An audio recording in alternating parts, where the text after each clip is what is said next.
Chris, huge thank you for joining us. It doesn't seem that long ago since we were here after the Oxford game, all very, very relieved. But a lot of hard work's gone in since then, and the squad really seems to be coming together well. Yeah, we made a conscious effort after the back end of last season to look at the recruitment. It was the major thing for us, and we did that. We worked very hard after we sobered up after the last game of the season. It took us about 4 days. I remember stood at that bar till about 3:30 in the morning, and so yeah, it was a good summer. Momentum of last season, attracting players, good players to the football club, and hopefully we can have a better season. And in terms of attracting players, there's obviously a lot of work going on around the club at the moment. Does that make life a bit easy for you, you know, in terms of just being able to show the developments? Obviously, you look around the changing rooms, they should make a difference, but players must look at the facilities and think this club's going somewhere. Even from my point of view, personal point of view, the last season when I made the decision to come here, I knew it wasn't a team and a club that should be at the bottom of League Two, and I truly believe that, and it's up to me to obviously make that change and improve us as a club on the pitch. So regarding attracting players, the club's always had a very good reputation, great location, good fan base. You know, the support that we had at the back end of the season was phenomenal, home and away. And I do understand sometimes when the proverbial it's the pan that the punters come out and support the team, but you know, the support that we had was great. Sell-out games at the back end of the season, and we managed to get the result. So and I think people see the players that we've got, players that we've signed, and hopefully the ambition of the chairman. The development's a massive thing, and it shows that there's not many clubs that are extending and moving forward, and I believe we're one of those clubs, and we will do that. And you've just returned from some time away with the players up in Edinburgh. Is that as much about building the team spirit that we know we've got to get us through a long season, as much about the game on Thursday night at Alloa, but is it really just about building again that squad kind of mentality that it does against the world in some ways? Yeah, contrary to some reports, it wasn't a staff stag week up in Edinburgh. It was some serious work up there as well. We had really good facilities. We trained at Hibs training ground. We got some good work under our belts on the training pitch.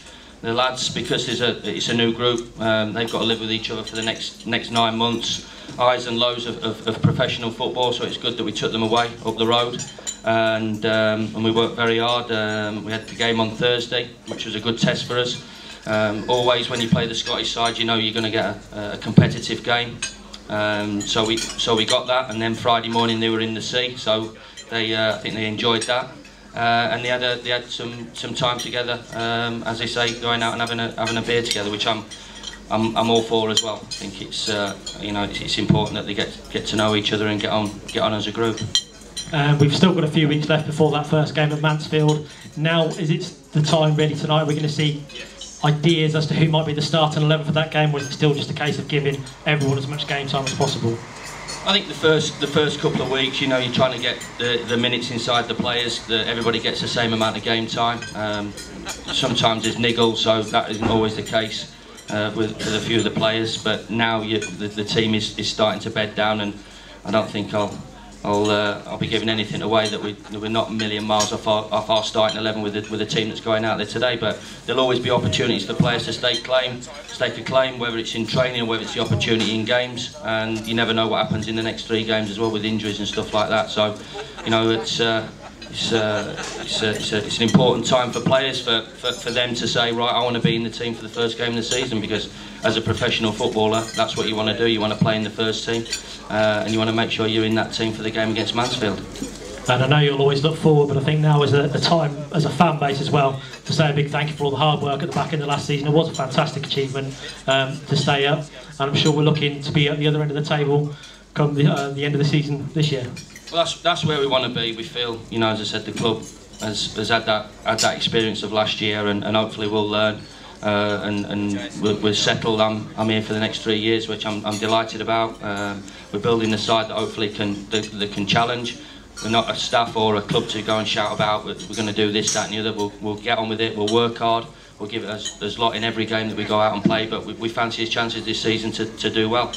We're a decent bet. If there's, I know I'm not allowed to have a bet, but I think we're a decent bet. If people look at the prices, it's a competitive league. There's some good teams in there, but it's a very even league. And I'm sure if we can keep injury free and the players, especially the players that we've brought in at the top of the pitch, I think we were one of the lowest scorers last season, and I think if you look now, you've got O'Toole in there and Mark Richards and Ivan coming through, and hopefully Emil will show the form that we know he can. We've got boys that can score goals as well, so hopefully an exciting season that's in store for everybody, and we'll have a different kind of celebration come the back end of next year. And we're absolutely delighted he's here for the next 3 years as well. Can we have a huge round of applause, please, for Chris Wilder?